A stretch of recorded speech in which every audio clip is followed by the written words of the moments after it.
자, 우리 한번 제목 한번 읽어볼까요? 시작. 네, 집에 귀한 손님이 오신다고 하면 여러분 뭐부터 준비하십니까? 청소합니까? 집안 청소하고 물건 정리하고 겉에 쫙 이렇게 겉모습을 아주 단정히 하겠죠, 여러분. 하지만 우리가 가장 먼저 준비해야 될 것은요, 눈에 보이는 겉모습이 아니라 뭘 준비해야 돼요? 우리의 마음. 손님을 맞이하는 우리 마음 다 준비가 되어 있는데 우리 마음은 딴 데가 있어요, 여러분. 깃발이 약했죠, 여러분. 자, 오늘 본문의 마태복음 3장은요, 예수님의 공생이라고 그러죠. 공생애가 시작되기 바로 직전에요. 왕이잖아요. 왕이 오시기 전에 꼭 필요한 영적 준비를 보여주는 장면입니다. 아, 왕이 오시는구나. 어떻게 준비하지? 바로 광야에서 한 사람이 이렇게 외칩니다. 회개하라, 천국이 가까웠느니라. 따라서 회개하라, 회개하라, 천국이 가까웠느니라. 천국이 가까웠느니라. 네. 이거는 위로의 메시지일까요, 여러분? 왕이 오셨어. 지금 뭐 해야 돼요? 회개. 이거는 위로의 메시지가 아니라 강력한 결단을 요청하는 거예요. 지금 회개하지 않으면 어떻게 된다고요? 네. 하나님 나를 들어주지 못한다는 거예요.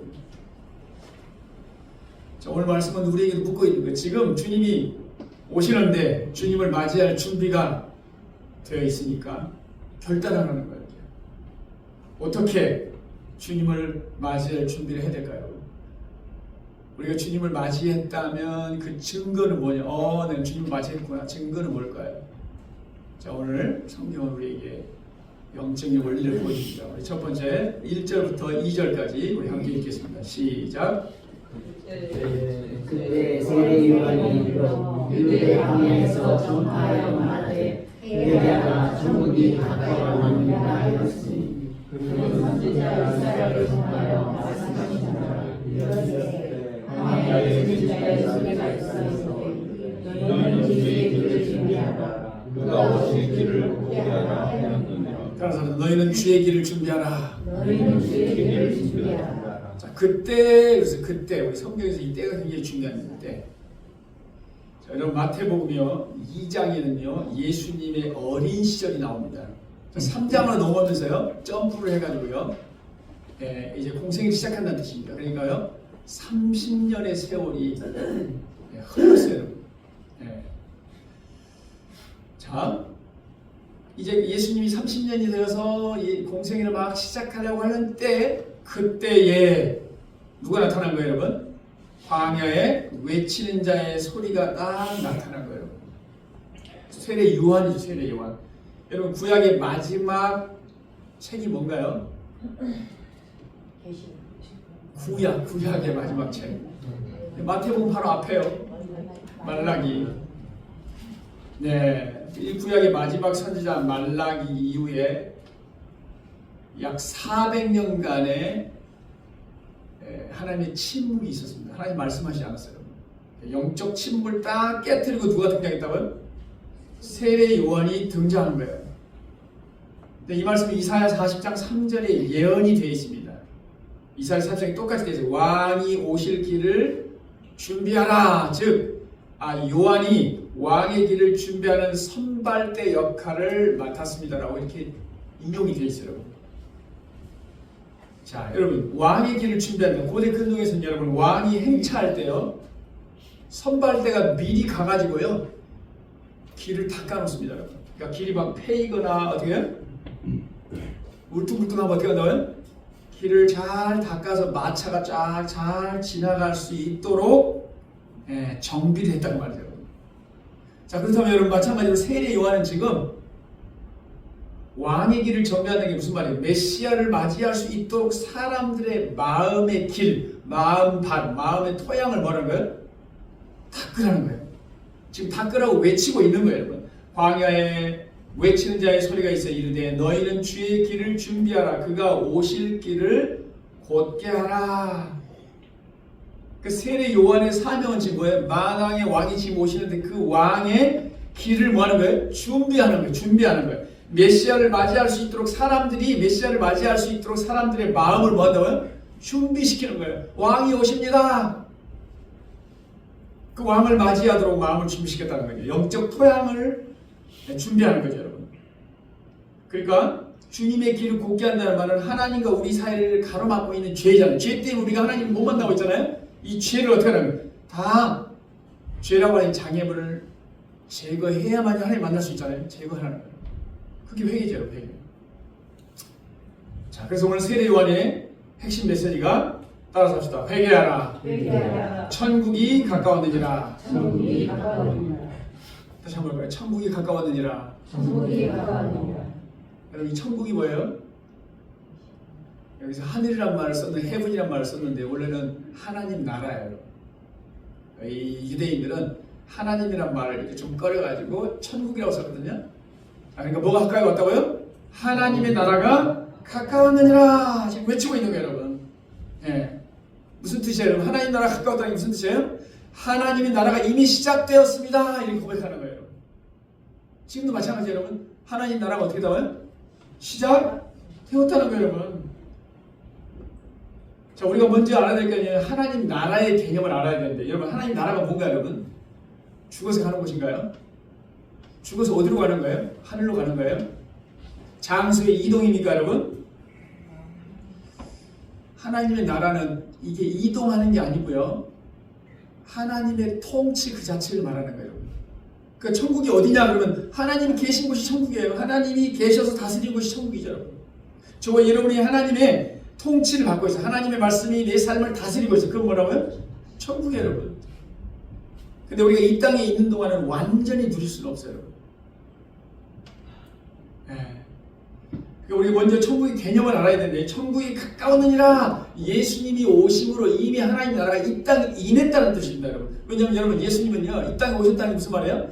하나님의 나라를, 하나님의 생명을 우리 가운데 가지고 오셨어요, 여러분. 그러니까 이미 시작된 거예요, 여러분. 그러니까 우리가 예수님을 영접하고 여러분 주님의 통치를 받으면 하나님의 나라가 우리 안에서 뭐냐고요? 시작될 겁니다, 여러분. 그러니까 천국은 먼 데 있는 게 아니에요, 여러분. 죽어서 가는 곳이 아니에요. 지금, now, 어디서요? here. 이렇게 말하는 거예요. 주님과 함께, 주님과 교제하면서 주님의 통치를 받으면 하나님의 나라가 우리 가운데 임한 겁니다, 여러분. 여기서 우리가 주님의 통치를 받으면 천국을 경험해야 진짜로 경험을 되는 거잖아요. 기억하시기 바랍니다. 천국은 멀리 있는 곳이 아니구나. 주님의 말씀이 내 삶을 다스리는 그곳이 천국이구나. 그러니까 내 삶의 결정권과 주권을 하나님께 이양하고 그분의 통치를 받는 거예요. 그게 바로 천국을 누리는 비결이라는 거예요.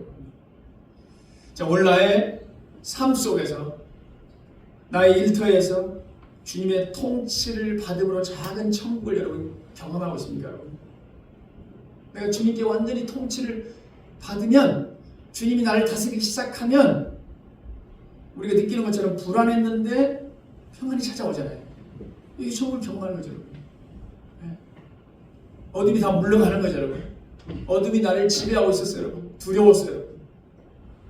우리가 기도함으로 주님과 하나가 되잖아요. 주님의 통치를 받으면 어둠이 싹 물러가는 거죠. 작은 천국을 경험하는 거예요.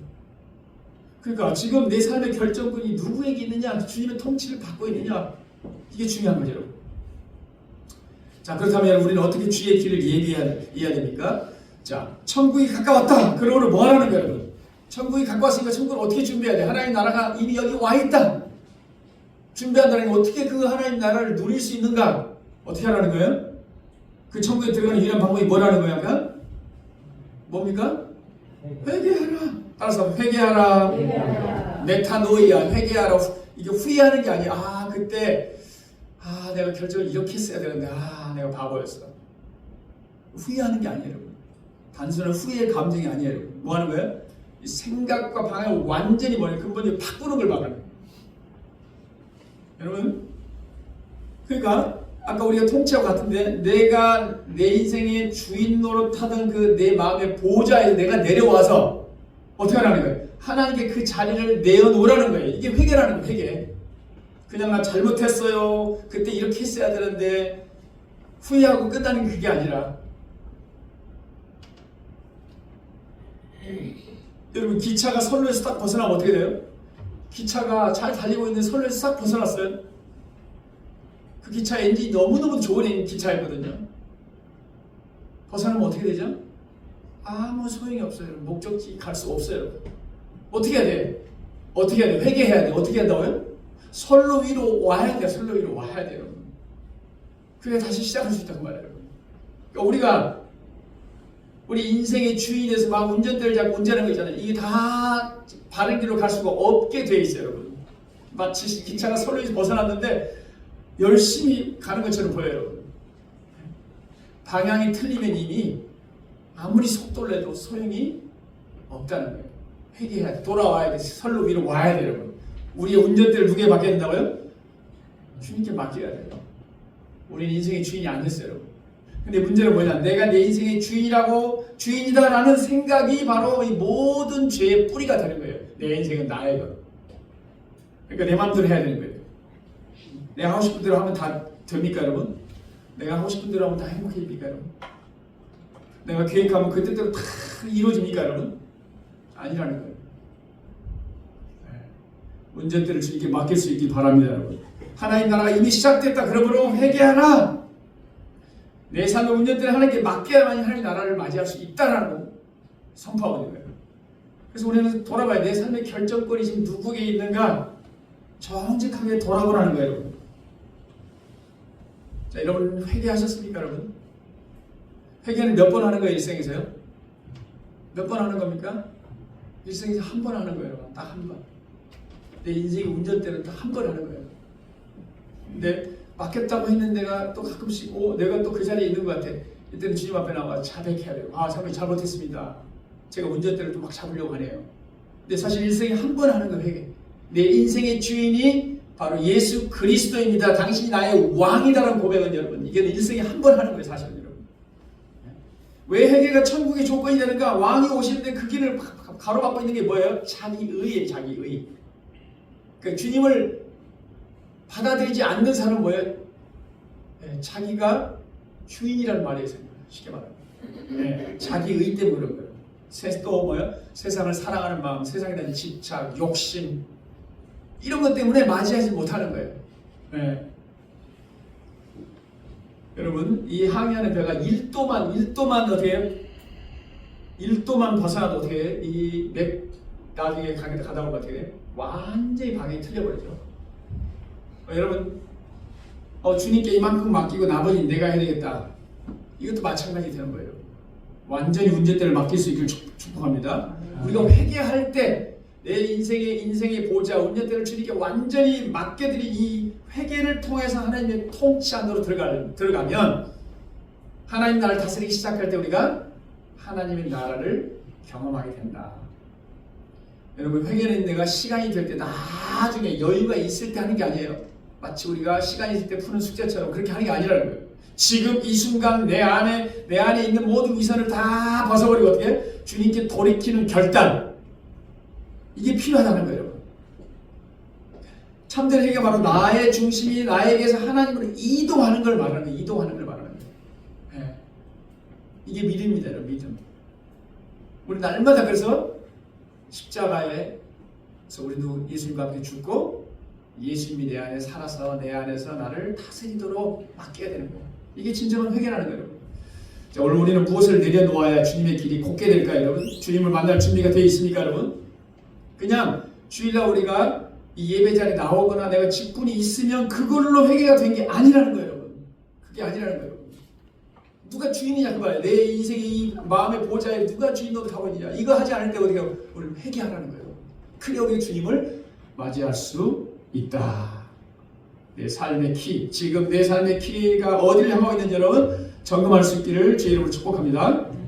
자, 5절 6절 볼까요? 자, 5절 6절 우리 시작. 베드로와 요단 땅 사방에서 그에게 나와 자기들의 죄를 자복하고 요단강에서 그에게 세례를 맡더니. 자, 세례 요한이 어디에서 복음을 전했어요? 회개하라! 천국에 가까운 일 어디에서 복음을 전파했어요? 어디에서 전했어요? 예루살렘이에요? 온 유대. 아니 아까 뭐라고 그랬어요? 외치는 자의 소리가 어디 있었어요? 광야. 세례 요한이 지금 복음을 전하는데 예루살렘처럼 화려하고 크고 멋진, 우리 오늘 식으로 말하면 큰 교회에서 선포한 게 아니라요, 저 어디 시골 가서 조용한 데서 전했다는 거예요. 광야에서. 그러면 사람들이 와야 하나요? 보통 생각 안 오죠, 잘. 근데 어떻게 했다는 거지? 왔더니 저 복음 어디 광야에서 복음을 전했더니 어떤 일이 벌어졌다는 거예요? 요단강 사방에서 수많은 사람이 사방에서 나와서 죄를 자복하고 세례를 받았다. 하나님의 나라가 지금 여기 와 있어요. 회개해야 돼. 그래요? 그리고 회개하고 어떻게 했다는 거예요? 다 세례를 받고 하나님을 맞아들였다는 거예요. 얼마나 놀라운 일입니까, 여러분? 아, 복음은 예루살렘처럼 화려하고 큰 교회에서만 능력이 나타나는 게 아니구나. 이 척박한 광야에서 복음의 능력이 나타났구나. 우리가 뭐 놀랍잖아요, 여러분. 어떻게 이런 일이 일어날 수 있을까? 네? 어떻게 이런 광야에서 사람들이 복음을 받아들일 수 있을까? 여러분, 광야에 나왔던 사람들이요, 영적으로 갈급히 있었다는 증거예요, 여러분. 네? 그러니까 복음을 받아들였다. 이거 특별히 아까 뭐랬어요? 말라기 선지자 이후에 400년 동안 이스라엘에는 하나님 말씀이 들리지 않았어요, 여러분. 그 사람들이 영적 갈증 속에 있었어요, 여러분. 하나님 말씀을 듣고자 하는 갈증이 있었단 말이에요. 그때 광야에서 한 목소리가 터져나온 거예요. 회개하라, 천국이 가까웠느니라. 따라서 합시다, 여러분. 영혼이 목마르면 복음이 들리기 시작합니다. 우리 영혼이 목마름이 있으면 어떤 날에 복음이 들린다니까요, 여러분. 어디 큰 데 가면 들린 게 아니라 지금도 마찬가지. 이곳에 다 우리 문성도님 똑같이 말씀이 선포되도 그 말씀이 잘 들리긴 들리는데 어떤 사람은 희미하게 들리기도 하고 어떤 사람은 강력하게 들려요. 뭐에 달렸다는 거예요, 여러분? 제가 여러분에게 말을 너무 잘했다, 이게 달렸다는 게 아니라, 여러분, 하나님의 말씀은 항상 어제나 오늘이나 내일이나 못하고요, 동일합니다. 동일합니다. 하나님의 말씀 자체가 왜 능력이 있는데, 여러분, 하나님의 말씀이 능력이 있다면 어떻게 해야 돼요? 모든 사람들이 다 나와서 듣고 해야 될 거 아니에요. 그리고 다 예수님의 자녀가 되어야 되잖아요. 하나님 말씀에 문제가 있는 겁니까, 여러분? 능력이 때문에요. 뭐에 달렸다고요? 듣는 사람의 마음의 상태에 따라 달려가는 거예요. 아무리 하나님 말씀이 능력이 있어도 듣는 사람의 마음이 딱 닫혔어. 안 들린다니까, 여러분. 그래서 예수님이 뭐라고 했어요? 우리에게요? 우리 사람의 마음을 밭으로 표현했잖아요. 4가지 밭이 있다고 했잖아요. 어떤 사람은 길가와 같은 마음, 또 어떤 사람은 뭐라고? 돌밭, 가시밭길, 좋은 마음. 그러니까 저 이름이 어떤 마음인가? 길가에 있다는 마음은 뭐예요, 여러분? 단단하잖아요. 단단해. 단단하니까 어떻게 말씀이 들립니까? 안 들립니까? 들려요? 안 들려요? 안 들려요. 너무 단단하니까. 세상의 분주함과 교만함으로 마음이 딱딱해져. 그래서 길가와 같은 거예요. 혹시 이런 마음이 아닙니까, 여러분? 또 어떤 마음이에요? 돌밭이라고. 돌밭. 말씀을 들으면 잠시 기쁨도 있어요, 여러분. 근데 어떻게 뿌리가 없어서 어떻게 시들어버려요. 어려움이 찾아오고. 이런 마음이. 또 어떤 마음입니까, 여러분? 가시떨기 같은 마음. 세상 염려, 돈 걱정. 이러면 어떻게 돼요? 막혀버리는 거죠. 주님은 우리가 말씀을 온전히 받아들여 30배, 60배, 100배의 결실을 맺는 좋은 땅이 되기를 원한다는 거예요. 우리 마음밭이, 여러분요, 좋은 땅이라는 거예요. 말씀을 잘 듣고요, 깨닫고 순종할 때 30배, 60배, 100배의 결실을 맺는다는 거예요. 그러니까 우리 마음밭이 중요한 거죠. 그러니까 광야에 나와서 이 수많은 사람들이 나와서 그 복음을 듣고 딱 한마디, 회개하라, 천국에 가까운 일들이 다 오를 올려서 어떻게? 복음을 듣고 영접했다. 그들의 마음밭이 어땠다는 거예요? 좋았다는 뜻이에요, 여러분. 우리 모두가 좋은 마음밭이 되어서 하나님 말씀을 들을 때 잘 집중해서 듣고 깨닫고 순종함으로 하나님이 우리 마음속에서 마음껏 일하시고 역사하시는 그런 축복의 사람이 될 수 있기를 축복합니다. 자, 이런 마음에 이런 부류의 사람이 있는가 하면요, 또 다른 부류의 사람이 있어요. 7절 8절 한번 있어요. 7절 8절 우리 7, 8절 다음 구절요. 그 다음 그 다음 구절 없나요? 55절 다음에 어제 7, 8절 시작. 요한이 많은 바리새인들과 사두개인들이 세례 베푸는 대로 오는 것을 보고 이르되 독사의 자식들아 누가 너희를 가르쳐 임박한 진노를 피하라 하더냐. 그러므로 회개에 합당한 열매를 맺고. 자, 바리새인과 사두개인들, 이들은 종교 지도자들입니다, 여러분. 율법에 정통한 사람들이에요. 자, 이들이 세례 받으러 딱 나오자 뭐라고 했어요? 독사의 자식들아, 임박한 진노를 피하라. 무서운 독사를 뱉었어요. 왜 이들을 책망할까요, 여러분? 이들의 마음을 다 보고 있다는 뜻이에요, 여러분. 이들은 종교 지도자들이죠. 또 정치 지도자들입니다. 그러니까 이들은 겉으로는 경건해 보일지 모르지만 속은 뭐라는 거예요? 위선과 탐욕으로 가득 찼기 때문에 그들의 그 위선적인 행동 때문에 독사의 자식들아.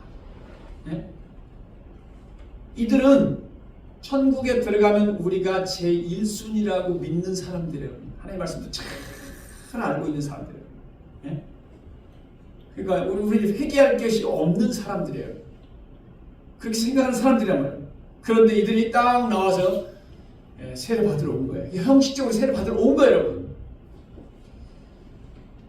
여러분, 이런 사람들을 향해서 누가복음 2장 7절 8절 다음 구절 한번 볼까요? 우리 메시지 성경을 한번 읽어볼게요. 이들에 대해서 뭐라고 기록합니다. 시작. 너희의 빈 가죽에 물을 좀 묻힌다고 하나님의 심판을 피하느냐.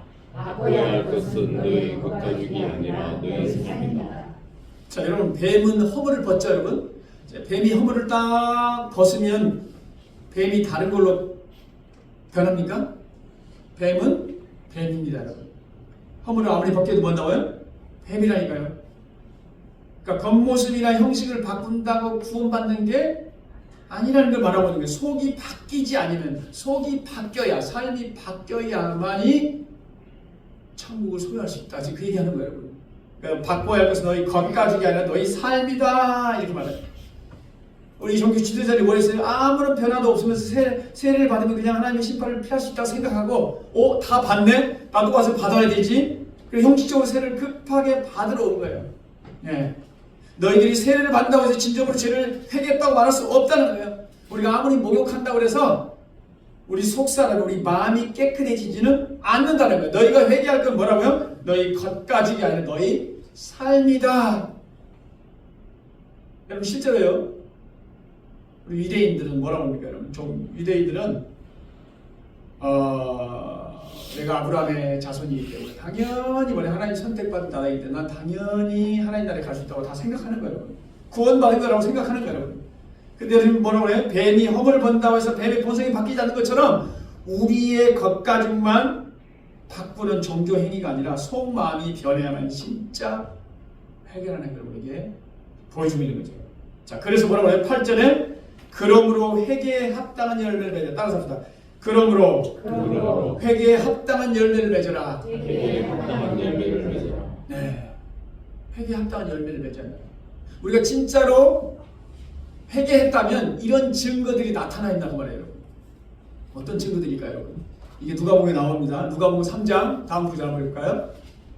자, 시작. 대답하여 이르되 옷 두 번 입는 자는 옷 없는 자에게 나눠줄 것이요 먹을 것이 있는 자도 그렇게 할 것이니라 하고 세리들도 세례를 받고자 하여 와서 이르되 선생이여 우리는 무엇을 하리이까 하매. 자, 보니까요, 입을 것과 먹을 것이 남는 자는 없는 자에게 나눠주라.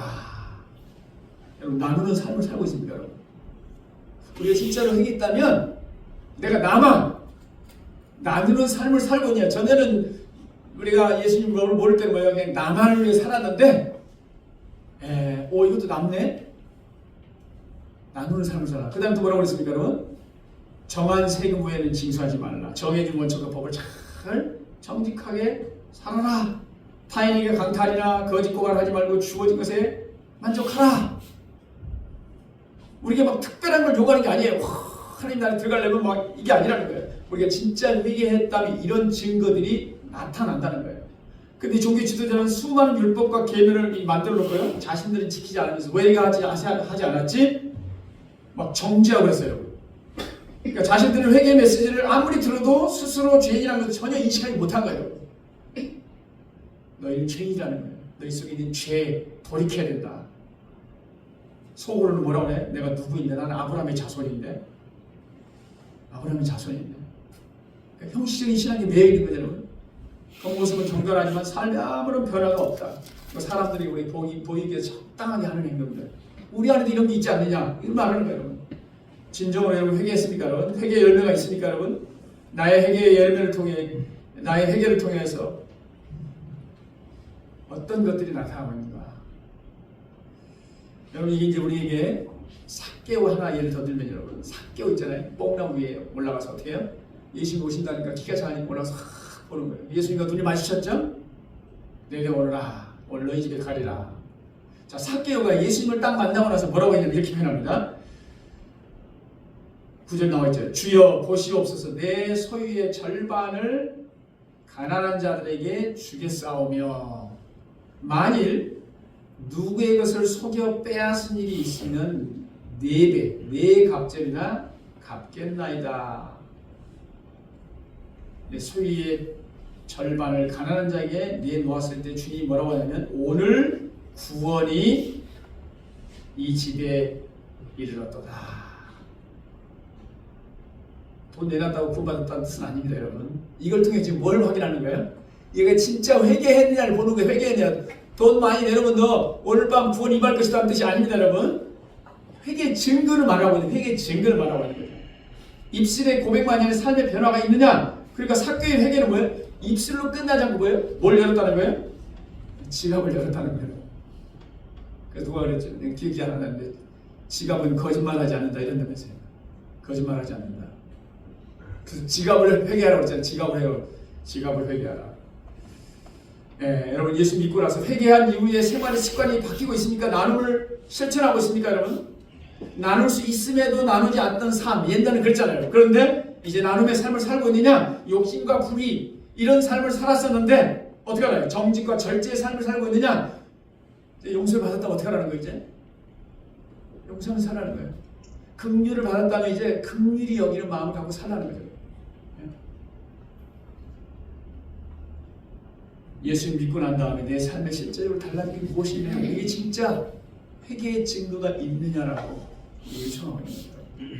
자, 우리 마지막으로 11절 읽겠습니다. 11절 우리 다 함께 11절 네 잠깐만요. 네, 11절 아니 누가복음이 아니라 네, 그 다음 구절이요. 네, 됐습니다. 11절 시작. 나는 너희로 회개하게 하기 위하여 홀로 세례를 베풀 은혜와 내 뒤에 오시는 이는 나보다 능력이 많으시니 나는 그의 신을 들기도 감당하지 못하겠노라. 그는 성령과 불로 너희에게 세례를 베푸실 것이요. 네, 여러분 세례 요한은 굉장히 인기가 많았어요. 왜? 회개하라 천국이 가까웠느니라 하니까요. 많은 사람들이 그를 메시아로 착각했습니다. 그러니까 가만히 있으면 어떻게 나와요? 다 메시아로 믿을 판이에요 지금. 근데요 가만히 있지 않고 뭐라고 했어요? 예수님이 이렇게 보여요. 내 뒤에 오시는 이는 나보다 능력이 많으시니 나는 그의 신을 풀기도 감당하지 못하느라 종에 불과합니다. 난 가만히 있으면 사람들이 나 존경할 텐데 난 아무것도 아니에요. 뭐라고요? 나는 아무것도 아니고 자신을 낮추고 뭐 했다는 거예요? 예수를 높인 거죠, 여러분. 여러분, 우리는 모두가 다 주인공이 되고 싶어요, 여러분. 지금 주인공이 될 수 있는 상황이에요, 여러분. 막 기적을 일으키더니 수많은 사람이 막 따르고 이분이 예수님이신가? 이렇게 할 판이니까 가만히 있으면 그렇게 사람들이 생각한다니까요. 그런데 세례요한은 분명하게 자기를 알잖아요. 나는 아무것도 아니고요. 주님이 메시아의 왕이십니다. 그분을 잘 높이는 거예요. 이게 바로 우리의 태도가 돼야 돼요, 여러분. 우리가 무슨 일 했을 때도 마찬가지예요, 여러분. 주님의 이름을 높이시기 바랍니다, 여러분. 내가 다 잘했어. 문제가 되는 겁니다, 여러분. 네. 사람들 꼭 어느 정도 성공을 거두고 인기가 생기면 어떻게 돼요? 달라져. 그래서 저와 여러분을 선줄로 생각하는 자는 넘어질까 조심하라. 하나님은 겸손한 자에게 은혜를 주시다. 교만한 자에게 대적하실 때 겸손한 자에게 은혜를 주시느니라. 자, 그러면서 세례 요한이 분명히 세례를 긋습니다, 여러분. 나는 물로 세례를 베풀지만 내 뒤에 오시는 이는 성령과 불로 세례를 베푸십니다. 물 세례와 불 세례가 나오죠, 여러분. 무슨 차이입니까, 여러분? 우리가 여러분 이게 내 죄의 고백을 하고 예수님을 영접할 때 우리가 뭐 합니까? 세례하잖아요, 세례. 물로 세례하잖아요, 여러분. 무슨 뜻입니까, 여러분?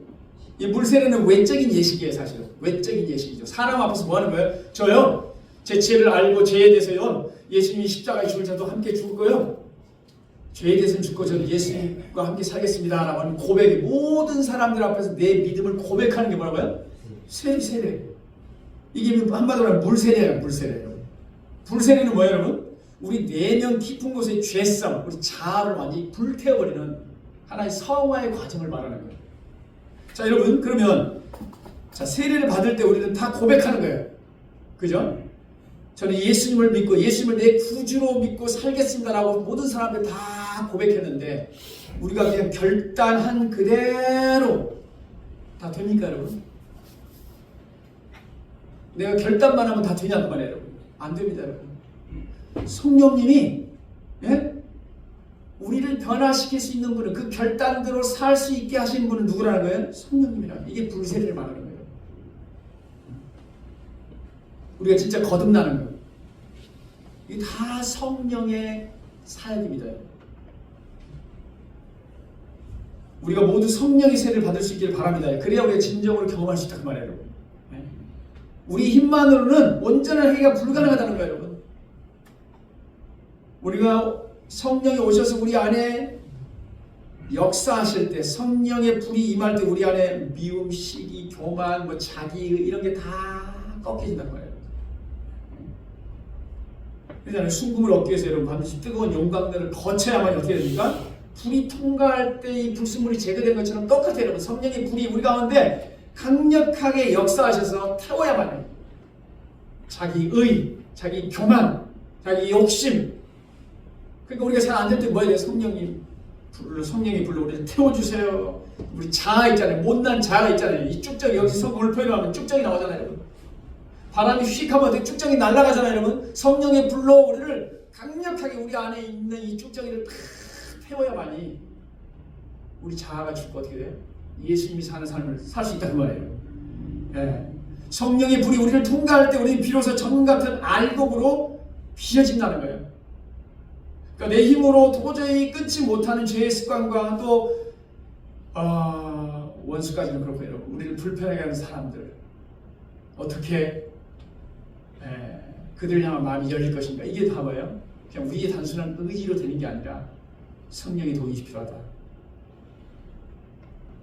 자, 여러분, 내 힘으로 끊지 못하는 죄의 습관들이 있습니까, 여러분? 또 저 사람을 용서하고 싶은데 잘 안 됩니까, 여러분? 어떻게 됩니까, 여러분? 우리는 성령의 역사가 필요한 거죠. 하나님, 내 힘으로 잘 안 됩니다. 성령의 불로 나의 이 자아를 태워주세요. 네? 용서할 수 있는 마음을 주세요. 나를 정결하게 해주세요. 나를 알곡으로 빚어주세요. 이렇게 기도할 수 있기를 축복합니다, 여러분. 그러니까 회개는 우리가 결심으로 시작은 하지만, 이렇게 결단을 딱 하지만 어떻게 완성된다고요? 성령의 능력으로 완성이 된다는 거예요. 네. 지금 주님의 통치 앞에 자신을 드리는 알곡 성도로 여러분 살아가고 있습니까, 여러분? 형식적인 우리 신앙의 껍데기를 벗어던지고 성령의 불로 정결케 되어 삶의 열매로 믿음을 증거하는 우리 모두가 될 수 있기를 주의 이름으로 축복합니다. 자, 우리 하나님 나라가 이미 시작되었습니다. 주님은 지금 키를 들고 알곡과 쭉정이를 가려내고 계십니다.